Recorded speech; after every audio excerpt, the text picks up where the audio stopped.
The police called me dead. My parents made sure of it. But I was watching from the morgue.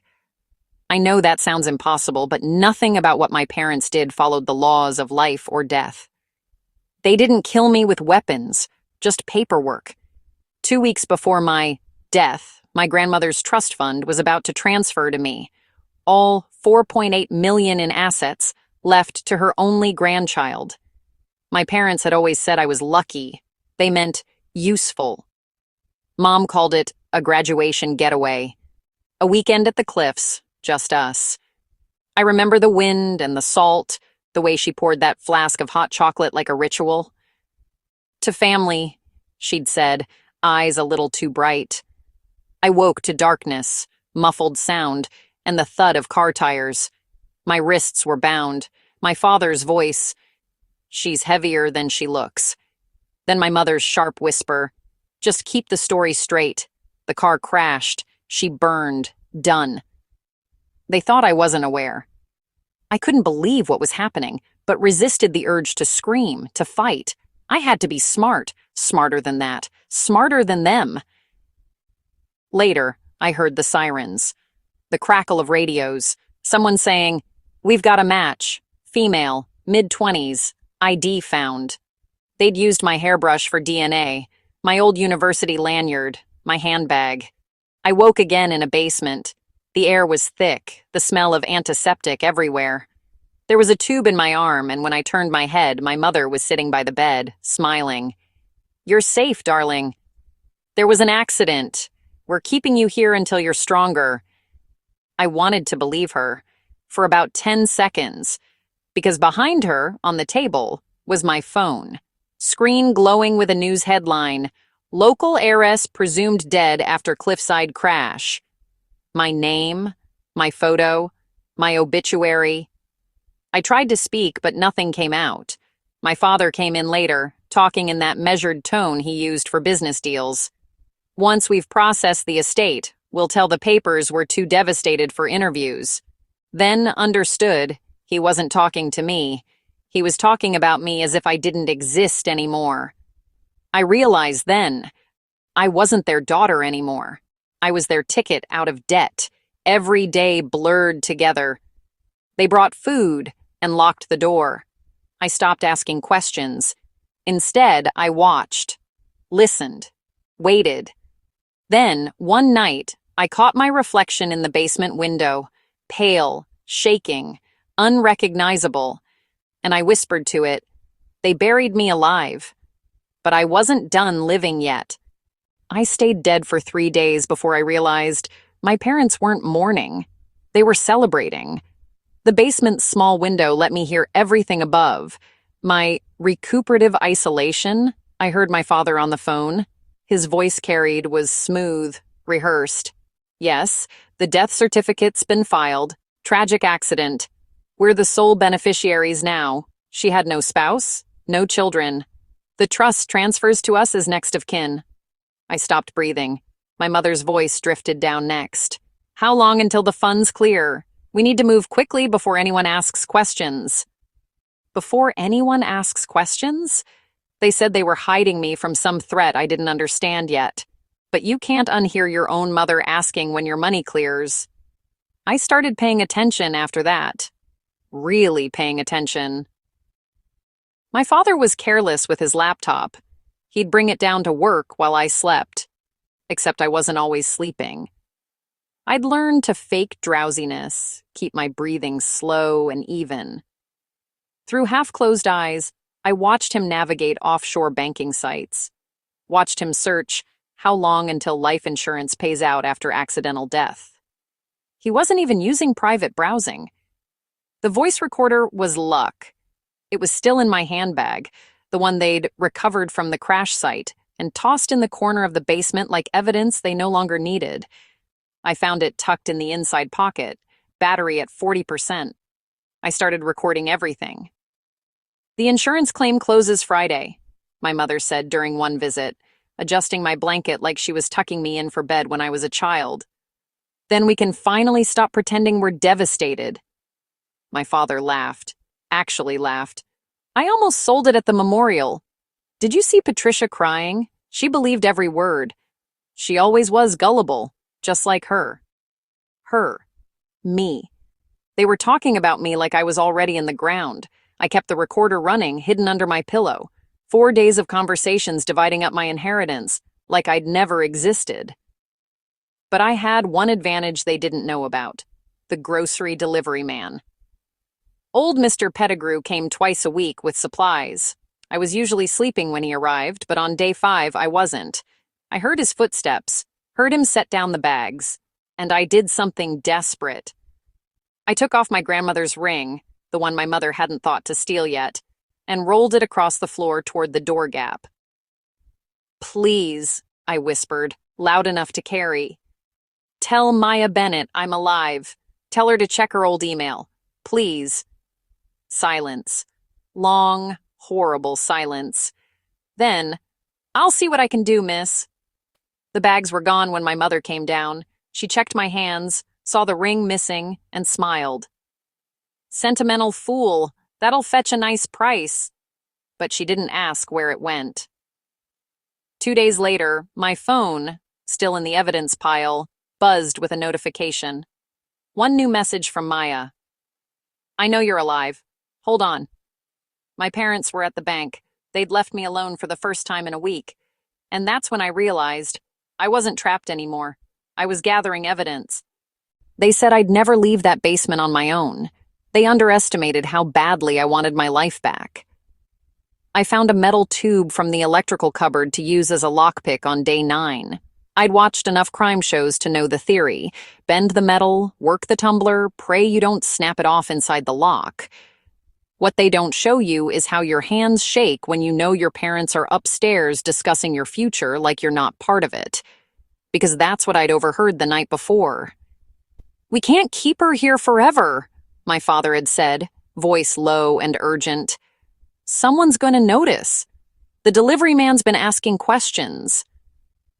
"Then we need to act fast," my mother replied, "before anyone gets suspicious." I wasn't going to wait to find out what act fast meant. The lock clicked open at 4:47 a.m. I know because I'd been counting seconds for 3 hours, working that needle, listening for footsteps above. The basement had a cellar hatch I'd noticed weeks ago, back when this was just my parents' weekend cottage, back when I still trusted them. It led to the garden, overgrown and hidden behind the woodshed. I pulled myself through. My legs barely worked, but I crawled across wet grass into the woods. Every step was terror and adrenaline combined. I made it maybe 50 yards before I collapsed behind a fallen tree, shaking. That's where I was when my phone buzzed. Maya. "At the main road. White car. Hazards on. Run." I ran. Or whatever you call that stumbling, desperate scramble when your body's forgotten how to work, but your brain is screaming, "Move." I saw the hazard lights through the trees, saw Maya's face pressed against the windshield, searching. Saw her eyes go wide when I emerged from the darkness like something that had clawed its way back to life. "Oh my God," she breathed, pulling me into the car. "You look dead." "I know." My voice came out hoarse, unfamiliar. "Did you call the police?" "I tried. They said there's already a death certificate filed. They need proof you're alive first, and your parents have connections with the local station." Of course they do. My father had been buying drinks for half the force for 20 years. Maya pulled onto the main road. "So what do we do? Walk into a police station? They'll call your parents to verify?" "No." I was already thinking, my law school training kicking in through the fog of fear. "We don't go to the police. We go to the press." I still had the voice recorder. 4 days of plans to steal my inheritance and discussions about forging death certificates recorded in their own voices. "But we need more than audio," I said, mind racing. "We need documents, proof of the transfers." Maya glanced at me. "How do we get that?" I pulled up my father's email on my phone. He'd never logged out, too arrogant to think I'd ever escape. It took me 6 hours to compile everything: bank transfers, emails, the fake death certificate, the life insurance claim they'd filed. All of it. Damning evidence. Maya had a contact at The Guardian, a journalist who specialized in financial crimes. I sent everything anonymously with one subject line. Parents faked daughter's death to steal 4.8 Manor Trust Fund. She's still alive. I hit send at 11:03 p.m. The article went live at 6:00 a.m. By 6:15, my parents' house was surrounded by police cars. By 6:30, my mother was crying on camera, claiming she'd been deceived by her husband.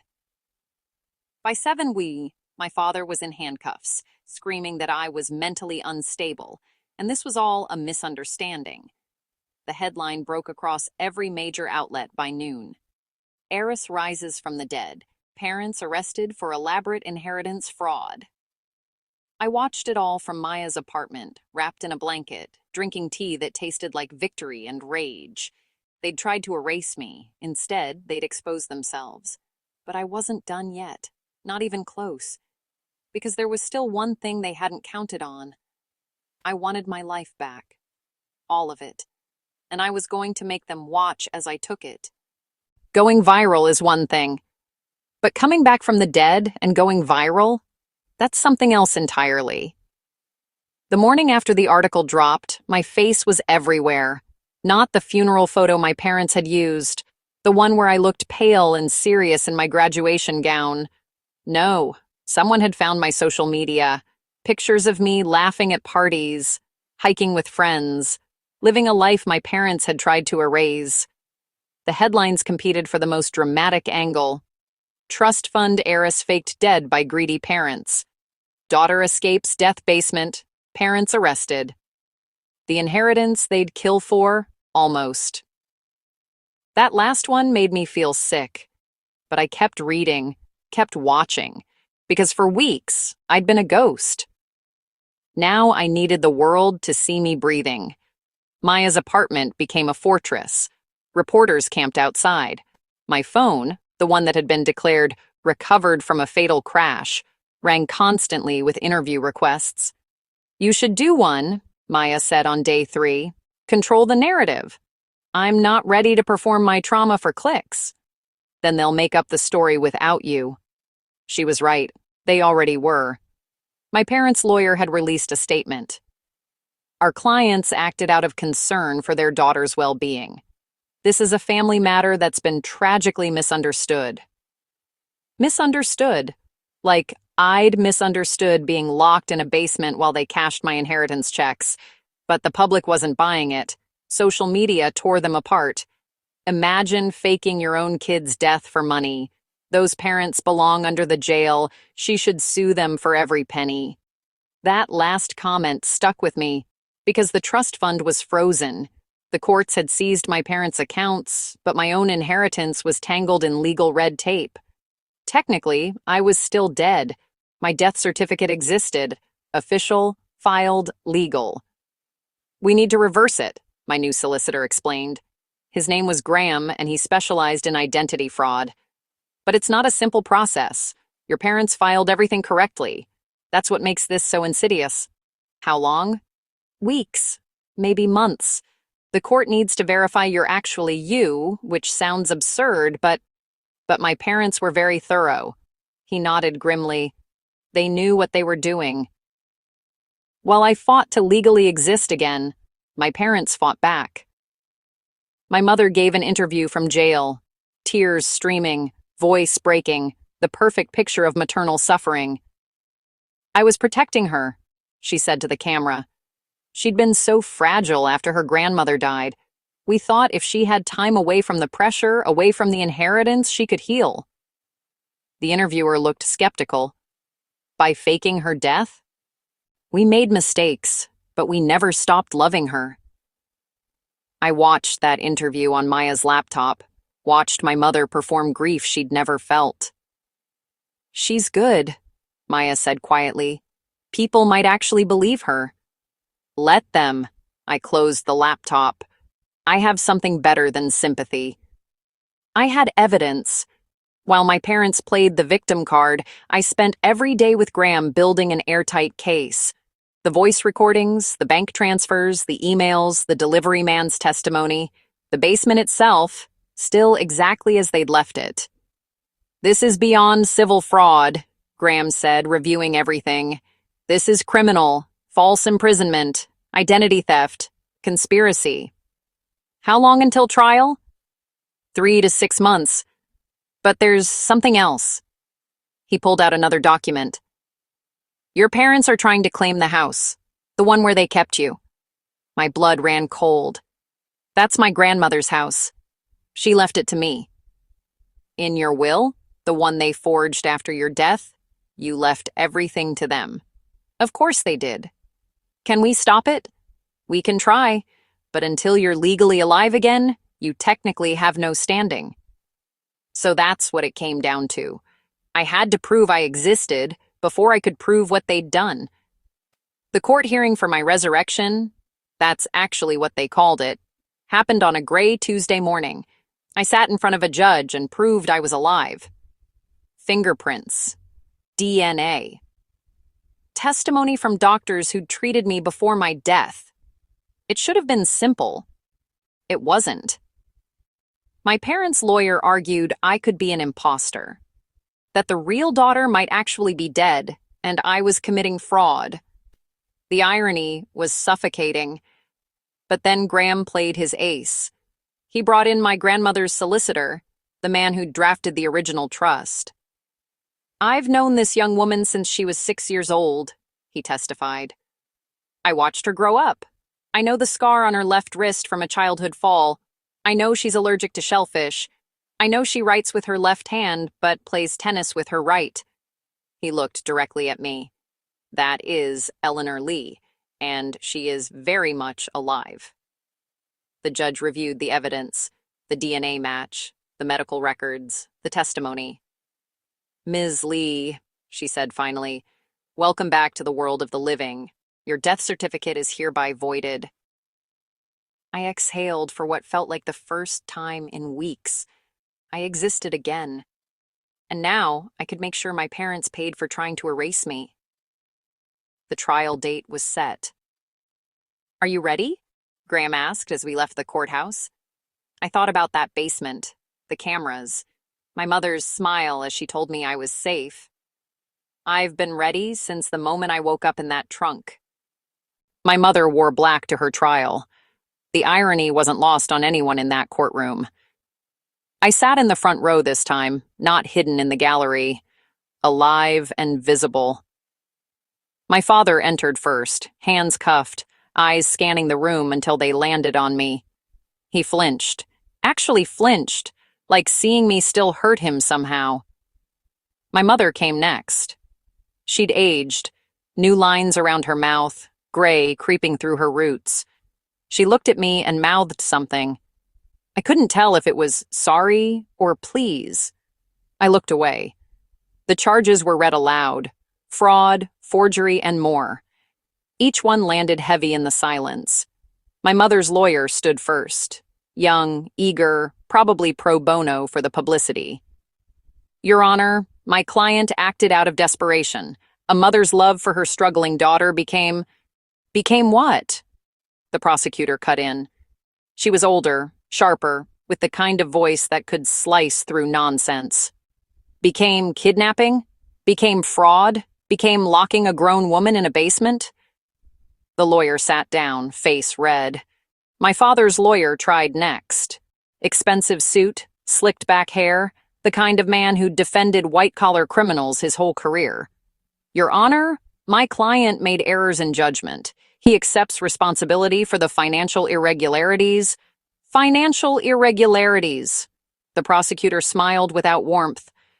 Is that what we're calling elaborate inheritance fraud now? She walked to the evidence table and held up a folder. These are bank transfers, offshore accounts opened in fake names, life insurance claims filed within days of the alleged death. This wasn't an error. This was a plan. She looked at my father. A very calculated plan. Then she turned to the judge. The prosecution would like to play Exhibit A. My voice filled the space first. Small, weak, barely a whisper. Did you change my email password? Then my father, calm and dismissive.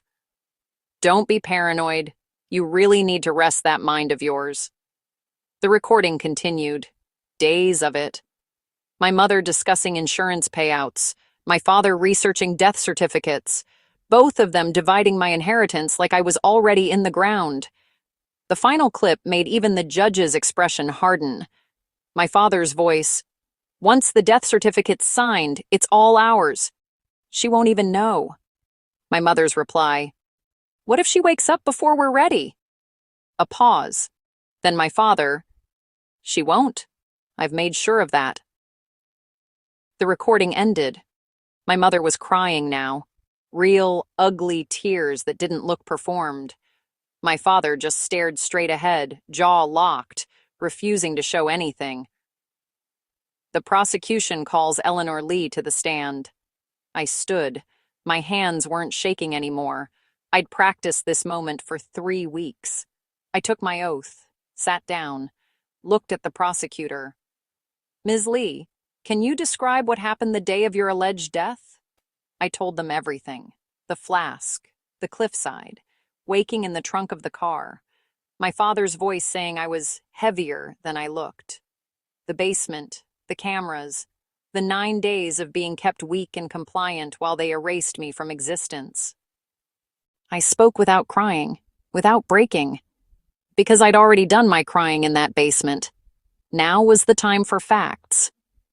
"And during your captivity, did your parents ever explain why they were doing this?" "No, they called it protection, recuperative isolation. They made it sound like care." I looked at them, but I heard them on the phone. I heard them celebrating. Celebrating what? My death, and their inheritance. My mother sobbed louder. My father's lawyer whispered something urgent in his ear. The prosecutor nodded. No further questions. My father's lawyer stood for cross-examination. He looked nervous. "Ms. Lee, isn't it possible you misunderstood your parents' intentions?" "I have recordings of their intentions." "Weren't you confused and disoriented at the time? Perhaps a little impaired? Perhaps you misunderstood the context?" My mind was crystal clear when I heard them discuss stealing my inheritance, and I have recordings to prove it. No further questions. The judge called a recess. I stepped down from the stand and walked past my parents. My mother reached out. "Ellie, please." I didn't stop walking. When we reconvened, my father took the stand. Against his lawyer's advice, I'd later learn. The prosecutor approached him slowly. "Mr. Lee, did you file a death certificate for your daughter while she was alive?"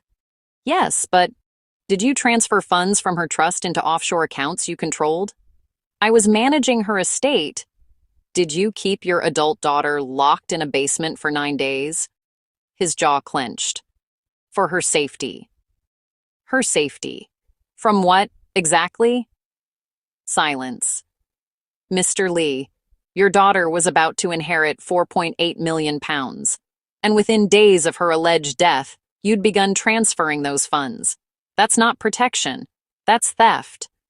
We're her parents. We gave her everything. You gave her life," the prosecutor interrupted, "and then you tried to take it back for profit." The judge didn't need long to deliberate. "Mr. and Mrs. Lee, you have committed a calculated betrayal. You didn't just steal money, you stole your daughter's identity, freedom, and trust." The gavel came down. "I sentence you each to 7 years imprisonment for conspiracy to commit fraud, false imprisonment, and identity theft. All funds are to be returned, plus punitive damages of 800,000 pounds for emotional distress." My mother collapsed. My father stood rigid, statue still. As they led him past me, he stopped.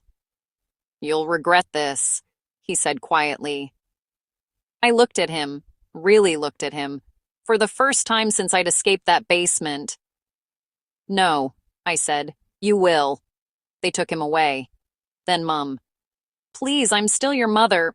"No, you're not my mother. Not anymore. You're just the woman who gave birth to me." I stood there, alive and legally recognized, with my inheritance restored and my freedom returned. They'd tried to bury me. Instead, they'd buried themselves. The family war started before my parents even reached prison.